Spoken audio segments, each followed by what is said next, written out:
How to cut video from middle section in Canva. Hey everyone, welcome back to the channel. If you're new here, don't forget to hit the subscribe button and turn on the notification bell to not miss any updates. So, do you want to trim, split and cut your video from middle section in Canva? Then don't worry, I'll show you in few simple steps. So let's dive right in. Open up your Canva and then choose the video or upload the video. And now if you want to split it, you need to go ahead and tap on the video below the main video.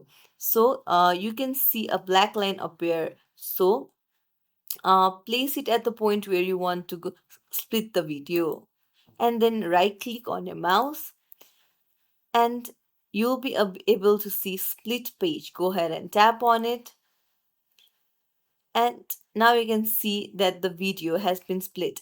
Now go to another timestamp and then right click on the mouse again and then tap on split page again.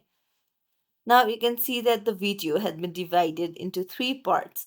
Now choose the part that you want cut. So if you want the middle section out, then tap on it, right click on it, and then you'll be able to see delete page. Tap on delete, and there you go. This is how you remove middle section from Canva video. If you found this tutorial helpful, don't forget to like and subscribe to our channel for more tips and tricks. Thank you for watching.